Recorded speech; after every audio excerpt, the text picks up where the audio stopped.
and let them have dominion. A word from Jesus is all you need to breathe again, to live again. Chains are broken, God is revealed, raising leaders to transform the world. Dominion City welcomes you today. Dominion City, raising leaders that transform society. You are God from beginning to the end. There's no place for argument. You are God all by yourself. Everybody lift your hands and worship Him. Bless Him in your own words. We magnify your holy name, the King of glory, the Lord of the universe, my Savior, my Redeemer, the God of the nations. We honor you, we worship you. The first and the last, the beginning and the end. We honor you, the thrice holy God, the merciful, the gracious, the compassionate, the all-wise one. We worship you. We magnify you. We exalt your holy name.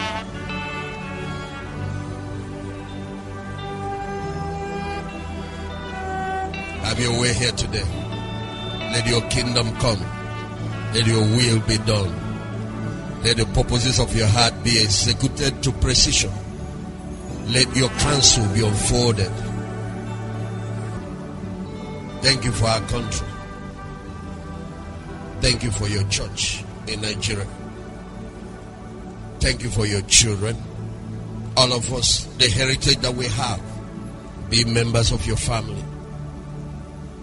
We bless you. We have a land to call our home. Thank you for this great country. We honor you.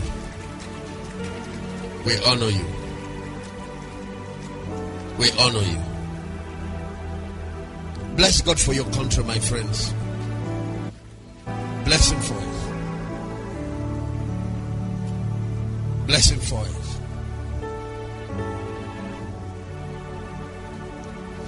Thank you. Thank you. Thank you. Thank you. If not for the Lord who is on our side.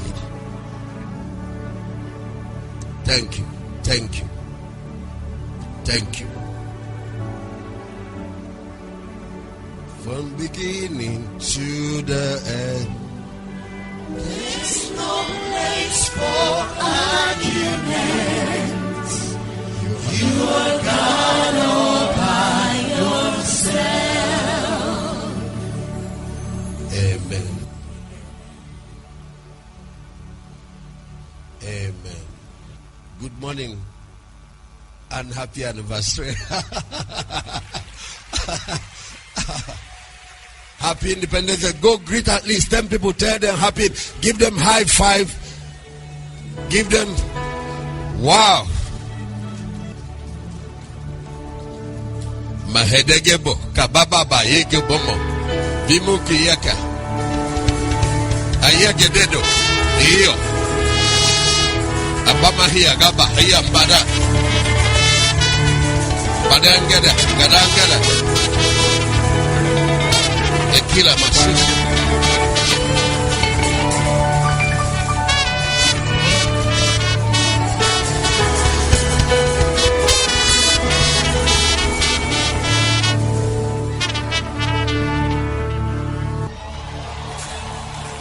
That is a wedding day that cannot be forgotten. 1st October. Arise,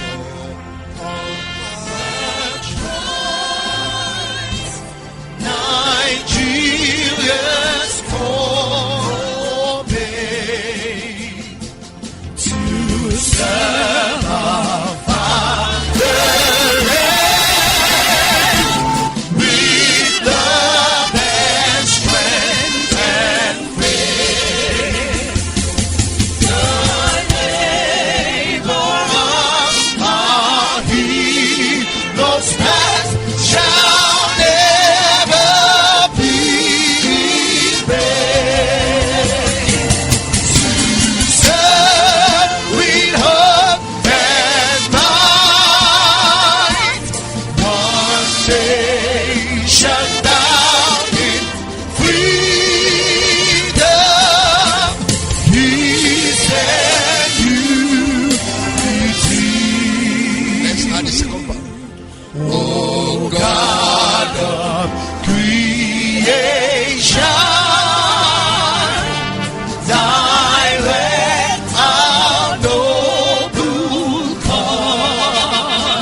to build a nation where peace and justice shall reign.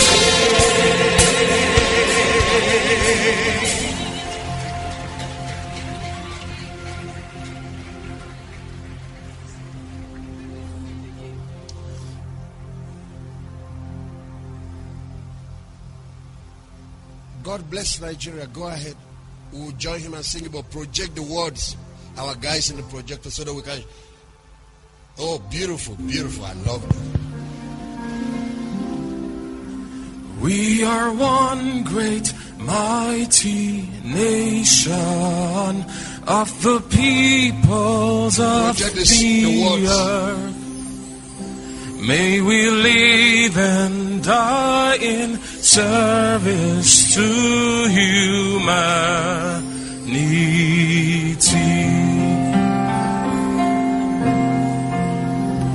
On this day, let's raise our banner as we follow truth and love. In this land forever blessed, by God a home for all. God bless Nigeria. Everyone join us.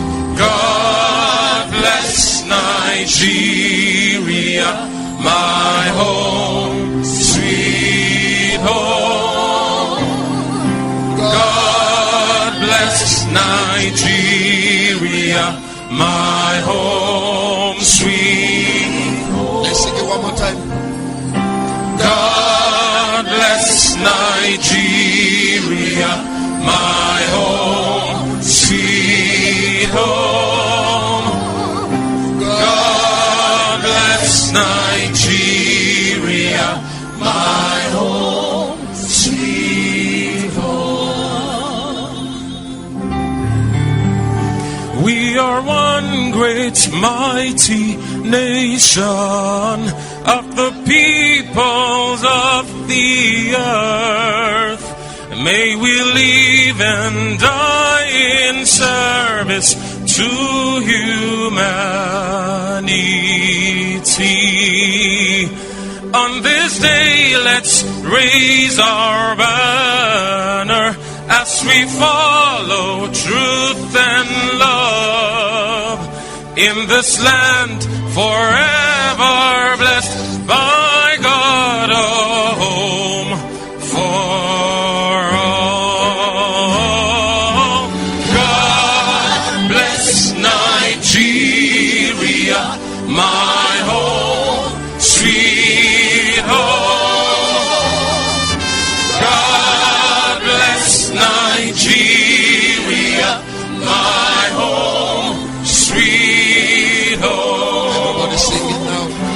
God bless Nigeria, my home, sweet home. God bless Nigeria, my home, sweet home. One more time. Let's sing it.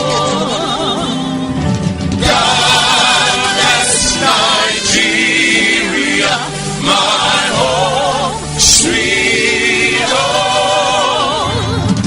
God bless Nigeria, my home, sweet home. Give him a shout. Give him a shout. Give him a shout.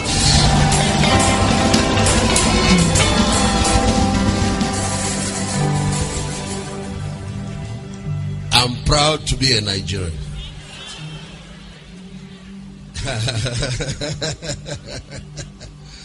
Oh, Brady Shadebasata, Vemedes, Vinahilas. You know, I used to wonder, you sing a national, U.S. national anthem, and the anointing falls on you. I said, what is this? This is an anthem, it's not worship. No, because it was written by inspiration, the same inspiration that created some of the worship song. Nationhood is not the creation of man, it's the creation of God. Have you greeted the person around you? Tell him, I'm glad you're sitting beside me. I hope you know you are sitting around loyalty.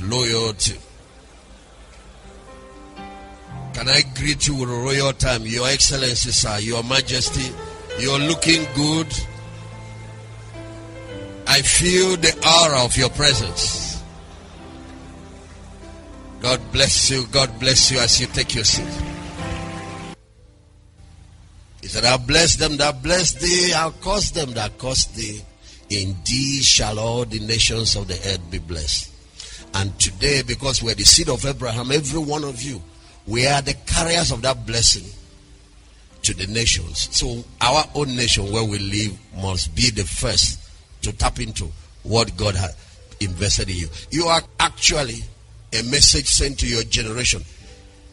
The greatest resource on earth is human resource, but there's something greater than that. It's God's resource in man. There is a new race of people on earth. They are born from above.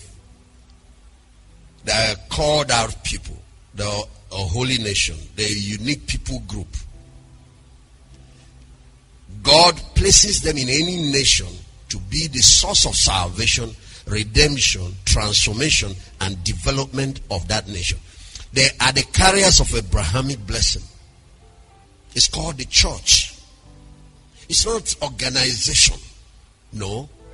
It's a new race, the new creation people. It's a holy nation. It's a peculiar people. They are different. We are not like the world. Our calling is not to blend in. No. Just like Israel was in error among the nations, a special people called apart.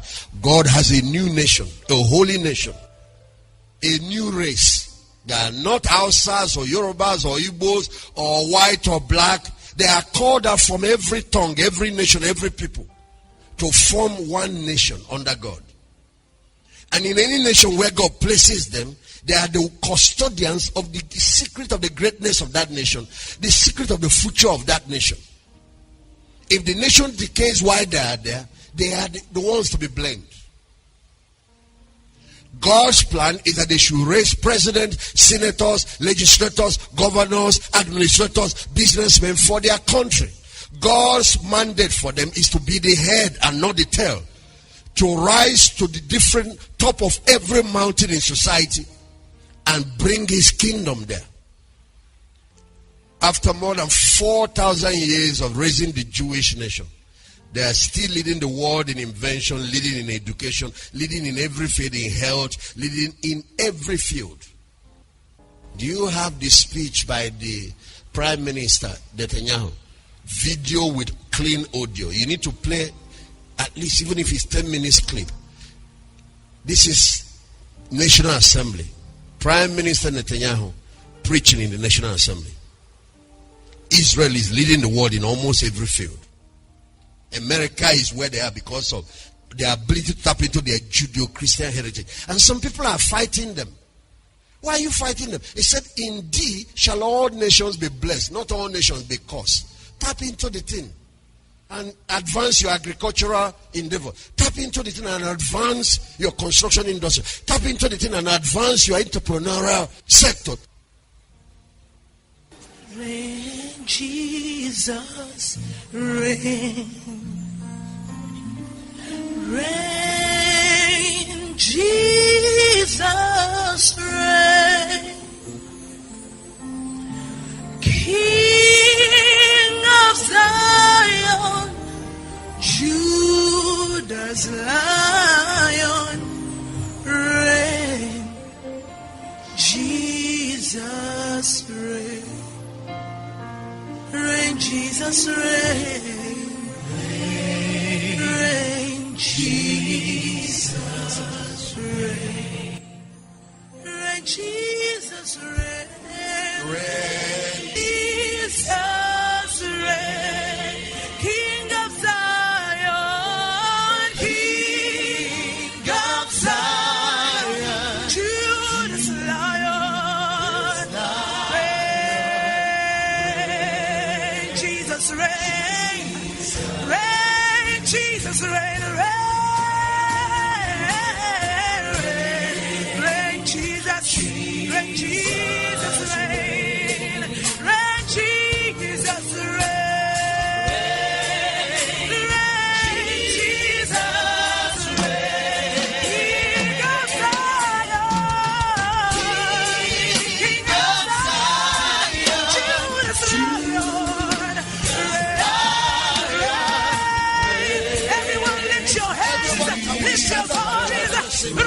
Jesus reign, reign, Jesus reign, reign, Jesus reign, reign, Jesus reign, Nigeria,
Jesus reign, reign in majesty, reign in majesty. Hey, King of Zion, no one is like you. Reign, Jesus reign, reign, reign, Jesus reign, reign in our hearts, reign in our land, reign in Nigeria.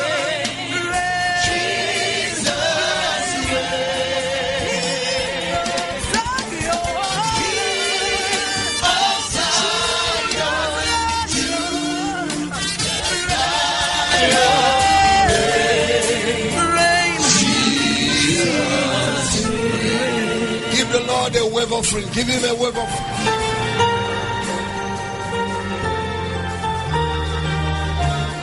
Give him a wave offering. Reign. Jesus reign. King of Zion.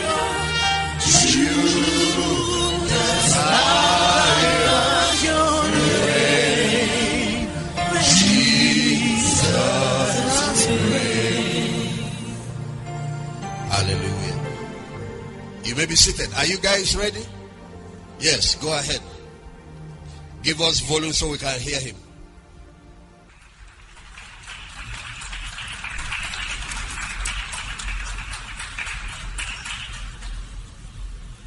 Mr. President, ladies and gentlemen, we're in the midst of a great revolution. A revolution in Israel's standing among the nations. This is happening because so many countries around the world have finally woken up to what Israel can do for them.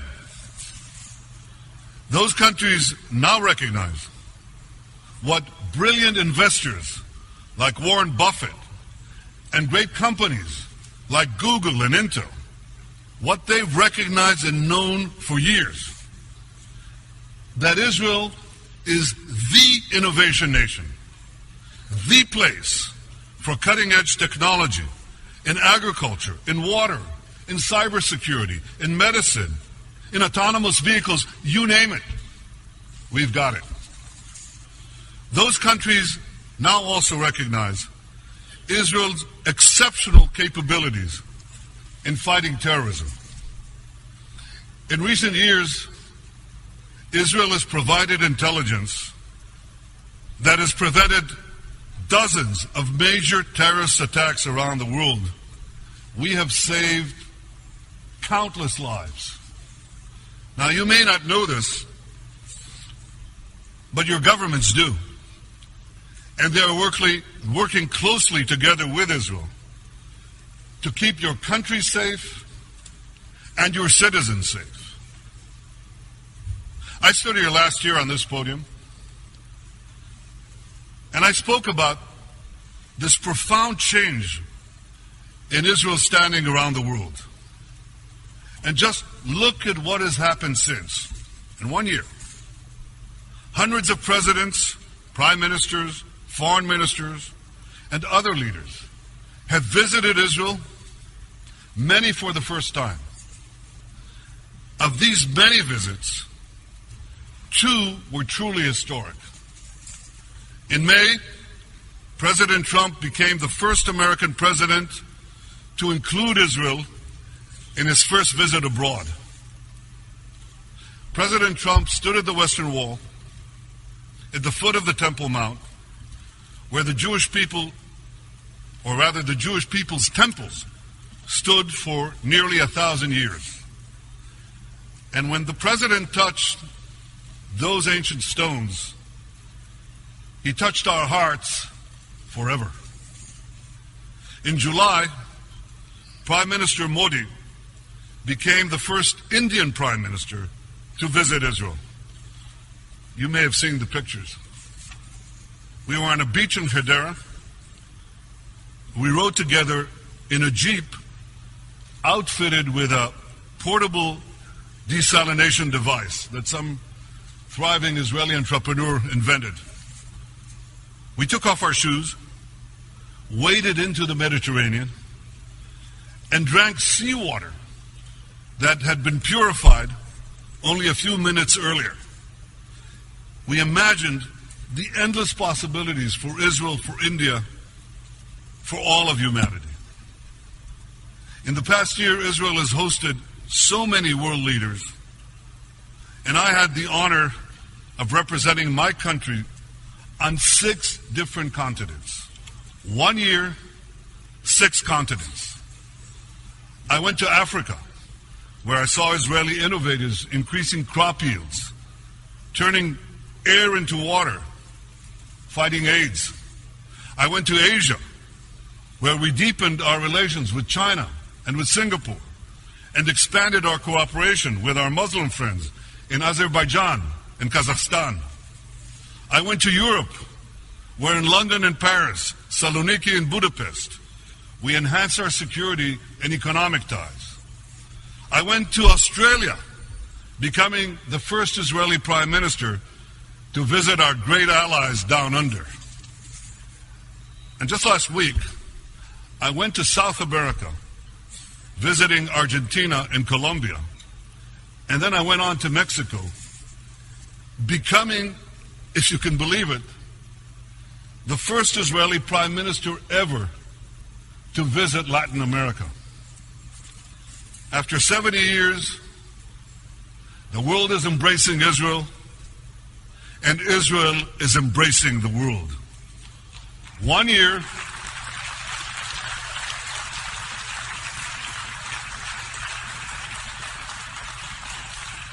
one year, 6 continents.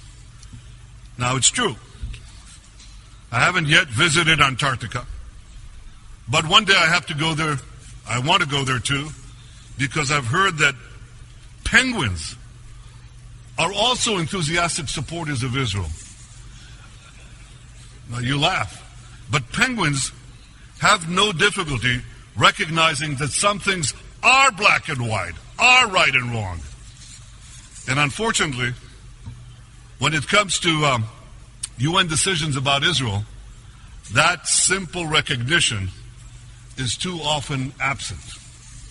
It was absent last December when the Security Council passed an anti-Israel resolution that set back the cause of peace.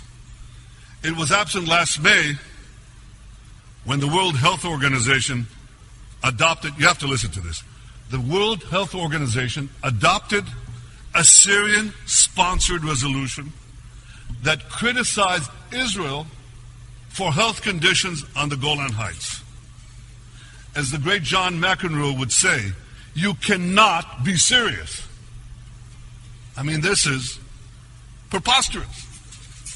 Syria has barrel-bombed, starved, gassed, and murdered hundreds of thousands of its own citizens and wounded millions more, while Israel has provided life-saving medical care to thousands of Syrian victims of that very same carnage. Yet who does the World Health Organization criticize? Israel. So is there no limit to the UN's absurdities when it comes to Israel? Well, apparently not.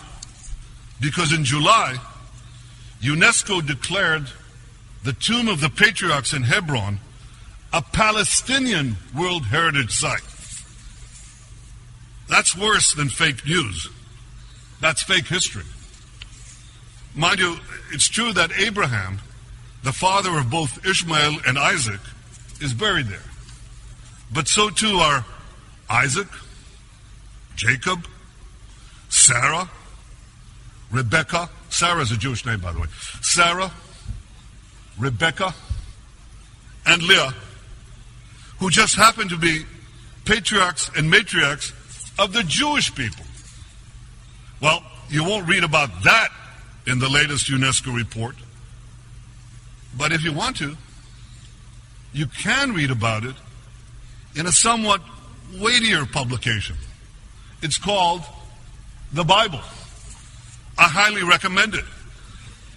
I hear it even got 4.5 out of 5 stars on Amazon. And it's a great read. I read it every week. Ladies and gentlemen, a moment to be serious. Despite the absurdities, despite the repetition of these farcical events, there is change. Slowly but surely, there are signs of positive change even at the United Nations. Mr. Secretary General,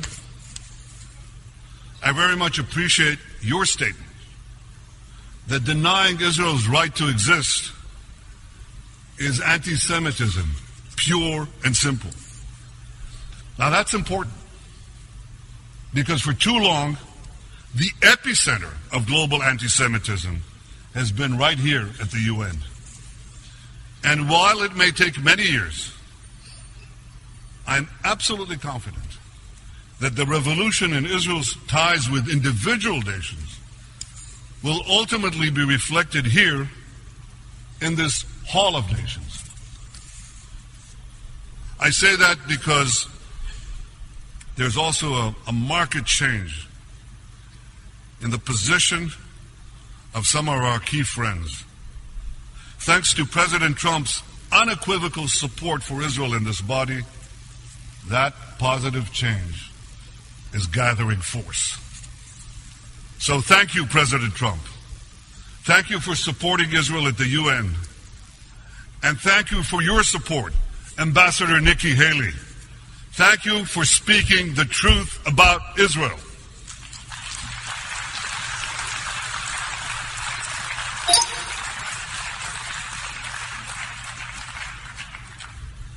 But ladies and gentlemen, here at the UN, we must also speak the truth about Iran, as President Trump did so powerfully this morning. Now, you know, I've been ambassador to the UN,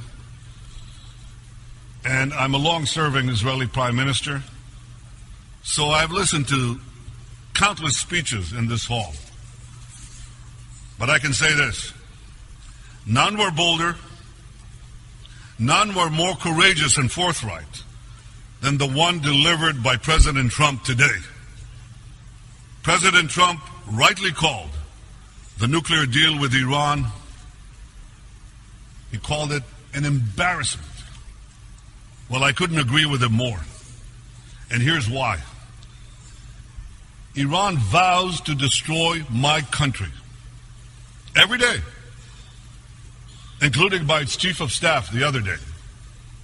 Iran is conducting a campaign of conquest across the Middle East, and Iran is developing ballistic missiles to threaten the entire world. 2 years ago, I stood here and explained why the Iranian nuclear deal not only doesn't block Iran's path to the bomb, but actually paves it.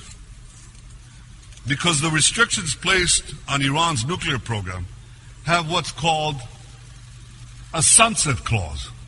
Now, let me explain what that term means. It means that in a few years, those restrictions will be automatically removed. Not by a change in Iran's behavior, not by a lessening of its terror or its aggression. They'll just be removed by a mere change in the calendar.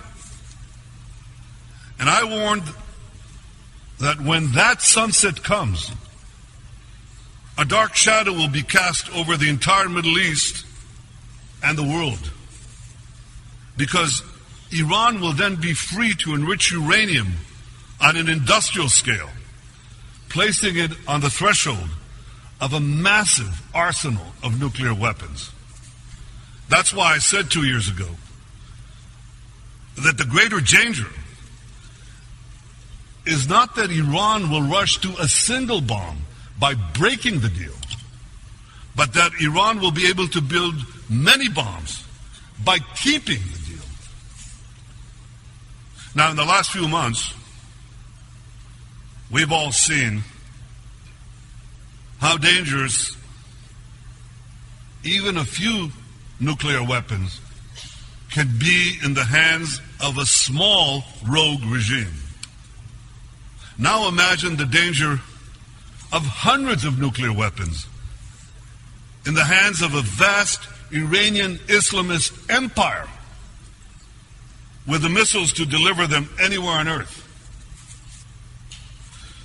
I know there are those who still defend the dangerous deal with Iran, arguing that it will block Iran's path to the bomb. Ladies and gentlemen, that's exactly what they said about the nuclear deal with North Korea. And we all know how that turned out. Unfortunately, if nothing changes, this deal will turn out exactly the same way.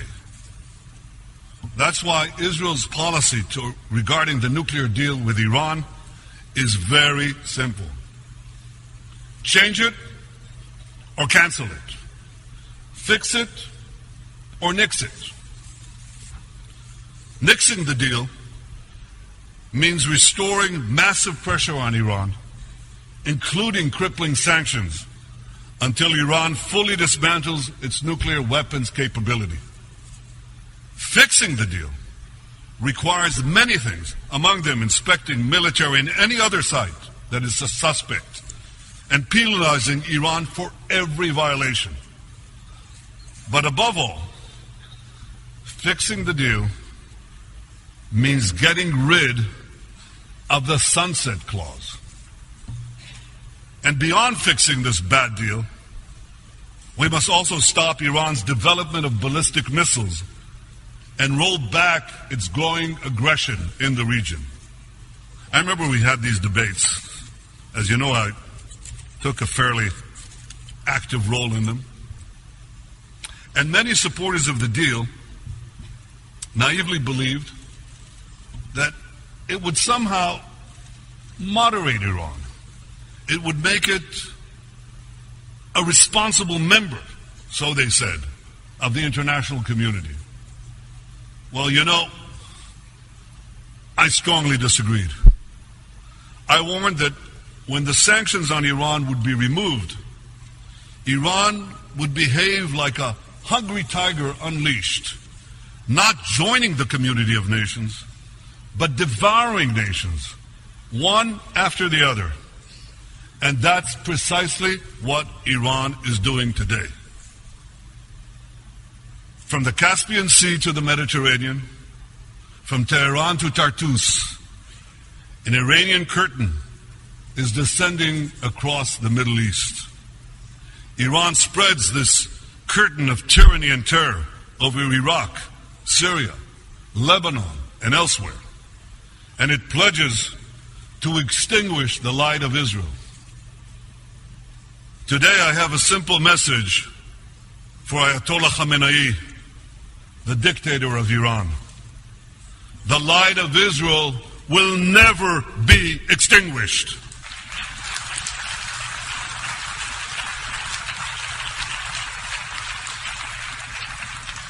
Netzach Israel lo yeshaker.